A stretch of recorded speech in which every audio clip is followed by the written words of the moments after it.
So hey guys, সকাল। আশা করি তোমরা সকলে খুব খুব ভালো আছো নিজের নিজের বাড়িতে। তো এখান থেকে আজকে ভিডিওটা আমি চালু করলাম। এখানে রান্নাবাড়ি বসাচ্ছি। তো এখানে সব পেঁয়াজ রসুন যত সব মশলা আদা জিরা বাটে টাটে তেল হলুদ টলুদ লবণ টবণ দিয়ে এরকম হাড্ডি ছেঁড়া মাংসকে মাখায় রেখে দেবো। তো তোমরা কে কে এরকম মাখায় চোখায় সোয়াবিন খেতে পছন্দ করো কিংবা ভালো লাগে আমাকে একটু জানাও প্লিজ।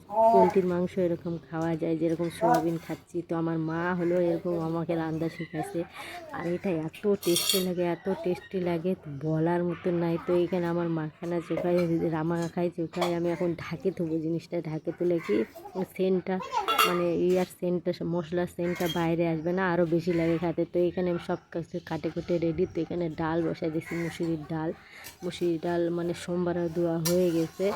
তো ওখানে আলু কাটে রাখছি আর একটু ভাজবো কি যে কাঁকরোল ভাজা। তো এখানে রান্নাবাড়ি কমপ্লিট আমার হয়ে গেছে। তো এখানে আমি এখন চলে আসছি, যেটা তোমরা পছন্দ করো সবসময়। এই ভিডিওটা আমার খুব পছন্দ করো, এরকম ভিডিও বারান্দা মোছা সব থেকে বেশি ভিডিও তোমরা এটাই বারান্দা মোছা পছন্দ করো আমার। তাই আমি প্রত্যেক দিন ভাবছি যে বারান্দা মোছা আমি ভিডিও দিবই, সব কিছু কাজ দেখাবো আবার বারান্দা মোছারও তোমাদেরকে ভিডিও দিব। আশা করি তোমাদেরকে ভালো লাগবে আর লাগবে। আর আমি চাই যে তোমাদেরকে যেন ভিডিওটা যেন ভালো লাগে, কারণ আমি নতুন মোবাইল চালু করছি। তো মানে নতুন ভিডিও করার তো হয়তো একটু ভুলভাল হয়ে যেতে পারে।